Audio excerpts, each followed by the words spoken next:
साल 2021 में राहुल गांधी दक्षिण भारत के केरल राज्य के त्रिवेंद्रम में एक रैली करने पहुंचे थे। इस रैली में राहुल गांधी ने एक ऐसा बयान दिया था जिस बयान ने पूरे भारत को लगभग दो टुकड़ों में बांटने का काम कर दिया था। अगर राहुल गांधी का वो थॉट, वो विचार, वो विचारधारा या वो नैरेटिव भारत में काम कर जाता तो आज भारत दो टुकड़ों में बंट जाता। बयान बहुत भयंकर था और उस बयान के नतीजे उससे भी ज्यादा बड़ी त्रासदी भारत में ला सकते थे। यह बात 2021 की है, आज 2025 चल रहा है, बहुत कुछ नहीं बदला है। लेकिन इस बयान ने राहुल गांधी के एक इशारा उस वक्त भारत की जनता को देने की कोशिश की थी कि आप राहुल गांधी को समझ जाइए, राहुल गांधी क्या करने वाले हैं। बयान क्या था? राहुल गांधी ने त्रिवेंद्रम में कहा था, और यह बयान 2021 का है। पहले बयान सुनाऊंगा, बयान क्या था, उसके बाद बयान के मायने बताऊंगा, बयान क्यों दिया गया था, और यह बयान अगले 5 साल बाद राहुल गांधी की राजनीति में क्या करने वाला है।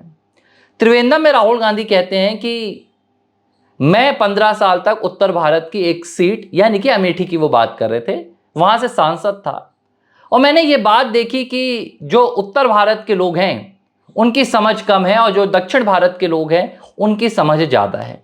दक्षिण भारत के लोग राजनीति को, मुद्दों को बहुत अच्छे तरीके से समझते हैं, उनकी मुद्दों पर दिलचस्पी होती है, जबकि जो उत्तर भारत के लोग हैं उनकी दिलचस्पी मुद्दों पर नहीं होती है। राहुल के इस बयान पर भी उस वक्त भारतीय जनता पार्टी और जो तमाम विपक्षी दल थे, सत्तारूढ़ दल थे, उनके बीच में तीखी बहस हुई थी, लेकिन समय के साथ वो बयान वहीं पर छूट गया। लेकिन ये बयान कब आया था, आप इस बात को समझिए।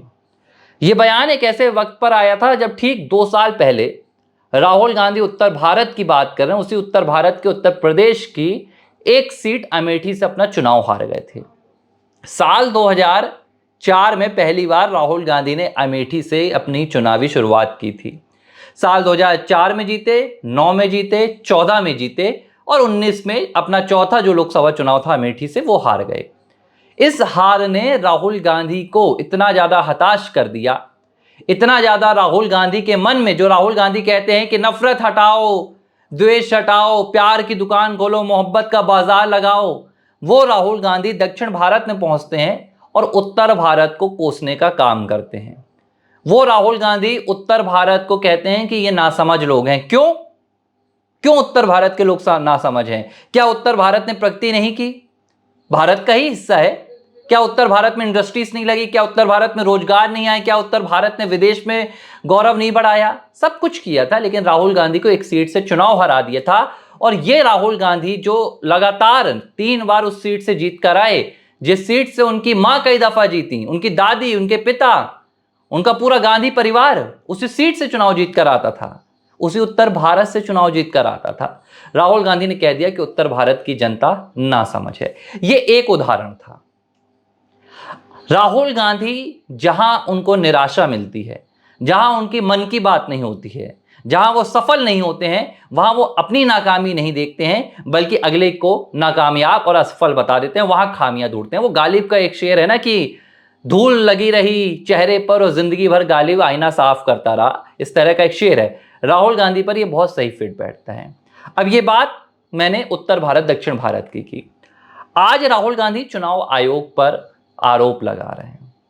आज राहुल गांधी कह रहे हैं कि चुनाव आयोग धांधली कर रहा है, वोटर फर्जीवाड़ा मामला है, ये तमाम चीजें निकल कर सामने आ रही हैं।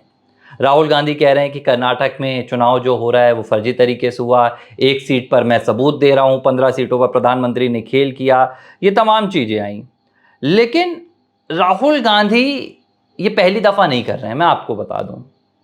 अगर आप बारीकी से राहुल गांधी को समझेंगे तो आप देखेंगे कि राहुल गांधी भारत की तमाम लोकतांत्रिक ताकत हो, भारत की राजनीतिक व्यवस्था हो, हर एक पर लगातार अविश्वास जता रहे हैं, हर एक को संदेह के कटघरे में खड़ा कर रहे हैं। उदाहरण देता हूं मैं आपको।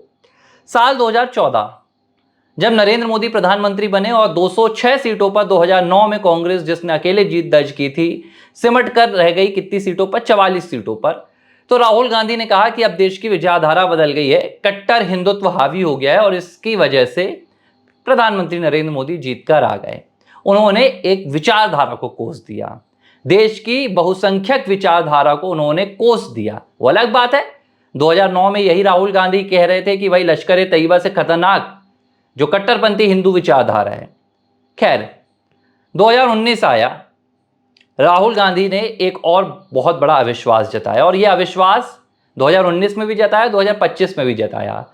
पुलवामा में हमारे सीआरपीएफ के 42 जवान आतंकवादी हमले में फियादीन हमला जो हुआ था उसमें शहीद हो गए थे।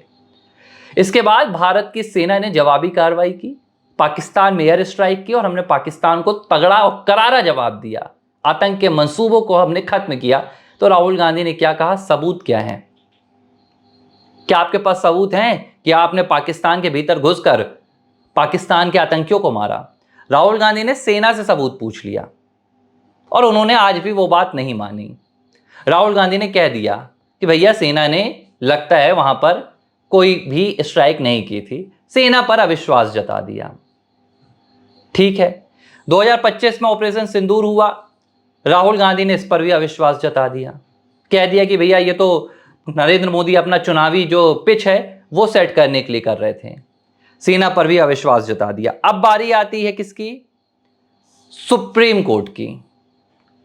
राहुल गांधी को सुप्रीम कोर्ट कहती है कि भाई आप जिस लिहाज से चीन पर बयान दे रहे हैं, आप जिस लिहाज से भारत की जमीन चीन के द्वारा हड़पने के झूठे दावे कर रहे हैं, ना तो आपके पास सबूत है ना आपके पास डॉक्यूमेंट है, लगता नहीं कि एक सच्चा भारतीय ऐसा करेगा।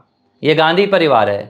तपाक से राहुल गांधी ने कह दिया कि भैया मैं तो विपक्ष का नेता हूं, सवाल पूछना मेरा काम है। यहां से बहन प्रियंका आई और उन्होंने कह दिया ये जज तय नहीं करेंगे, ये सुप्रीम कोर्ट तय नहीं करेगा कि मेरा भाई देशभक्त है या नहीं है। अच्छा जी, यानी कि जो देश की सर्वोच्च न्यायपालिका है, निचली अदालत होती है सीजीएम से फिर डिस्ट्रिक्ट जज, फिर हाई कोर्ट, चीफ जस्टिस, फिर आपके पास सुप्रीम कोर्ट जज, फिर चीफ जस्टिस ऑफ इंडिया, तमाम इकाइयां हैं, सर्वोच्च न्यायालय है। उस सर्वोच्च न्यायालय को भी गांधी परिवार ने नकार दिया। क्या कह दिया? कि हम नहीं मानेंगे कि कोई जज ये तय करेगा कि कौन सच्चा देशभक्त है कौन नहीं है। ठीक है, आपने सुप्रीम कोर्ट पर भरोसा नहीं किया, आपने सेना पर भरोसा नहीं किया। अब बात आती है संसद की। जब राहुल गांधी 10 साल बाद आधिकारिक तौर पर विपक्ष के नेता बन गए, उन्हें विपक्ष के नेता का पद मिल गया, तो राहुल गांधी ने संसद पर आरोप लगाना शुरू कर दिया। क्या कहने लगे कि भाई मुझे संसद के भीतर बोलने नहीं दिया जाता है। खूब याद होगा आपको, ओम बिरला पर वो आरोप लगाना, स्पीकर पर, संसद का जो कैमरा है वो मुझ पर नहीं आता है, संसद की जो टीवी है वो मुझे नहीं दिखाना चाहती है, संसद में मेरी आवाज को दबाया जाता है। राहुल गांधी ने संसद को भी नहीं छोड़ा। देश की सर्वोच्च संसद है, जहां बैठकर इस देश का संविधान तय होता है, जहां बैठकर इस देश का कानून तय होता है, जिस संविधान के बलबूते राहुल गांधी वहां पर बैठे हैं, राहुल गांधी ने उसको भी इंकार कर दिया, नकार दिया, सुप्रीम कोर्ट को नकार दिया। राहुल गांधी ने देश की सेना को नकार दिया, राहुल गांधी ने देश की संसद को नकार दिया। अब क्या है भाई मेरे पास पॉइंट? चलिए आ जाते हैं अब चुनाव आयोग पर आ जाते हैं। अब राहुल गांधी चुनाव आयोग को नकार रहे हैं, कह रहे हैं कि भैया ये कैसे हो जाता है कि रैली में भीड़ हमारे आती है, पोलिंग जो वहां पर ओपिनियन पोल दिखते हैं वो हमारे आते हैं, और जब नतीजे आते हैं तो भाई नरेंद्र मोदी की जीत हो जाती है। चुनाव आयोग झूठा है, नकार दो। एक होता है ना कि तानाशाह होता है, अगर आप मेरे मन का नहीं करोगे तो मैं आपको नहीं मानूंगा। देश की सेना नकार दो, देश का सुप्रीम कोर्ट नकार दो, देश की संसद नकार दो, देश का चुनाव आयोग नकार दो। और हद तो यह हो गई कि जब आपको उत्तर भारत में अमेठी में हार मिली तो आपने उत्तर भारत की जनता को नकार दिया। आपने कह दिया कि यह उत्तर भारत की जो जनता है यह कम समझदार है, इसलिए उन्होंने मुझे नहीं जिताया। अब आगे क्या होने वाला है मैं इस पर बात करूंगा। अब राहुल गांधी के पास विकल्प क्या है? अब तो कुछ भी नहीं बचा भाई। अपनी हार को, जनता के द्वारा अपनी अस्वीकृति को हर तरीके से आपने नकार दिया।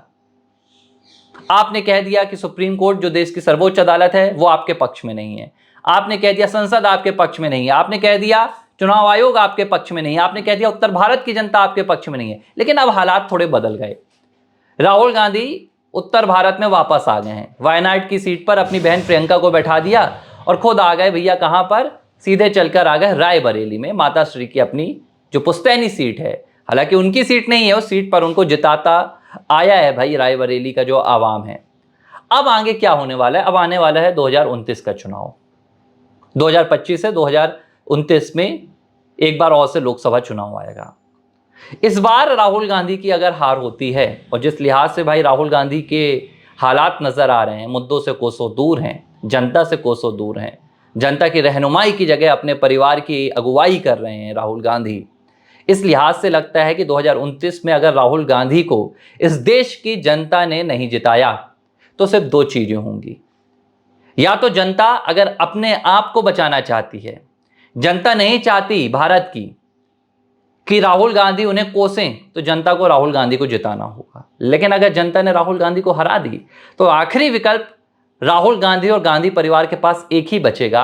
राहुल गांधी कहेंगे कि भारत की जनता बेकार है, वो भारत को कोसेंगे और कहेंगे कि भारत की जनता, दुनिया के जो दूसरे देश हैं, चाहे फिर वो इटली हो, चाहे वो अमेरिका हो, अभी भी कहते हैं Indian economy is dead, Indian democracy is dead, Rahul Gandhi कहते हैं। कल को वो कहेंगे Britain is a better country than India, America is a better country than India, Italy is a better country than India. अगर मैं इटली, अमेरिका या Britain में चुनाव लड़ता तो शायद वहां पर मुझे लोग बहुत प्यार करते, वहां की जनता मुझे जिताती। लेकिन भारत की जनता के पास समझ नहीं है, भारत की जनता राजनीति नहीं समझती, लोकतंत्र नहीं समझती, भारत की जनता नेतृत्व नहीं समझती।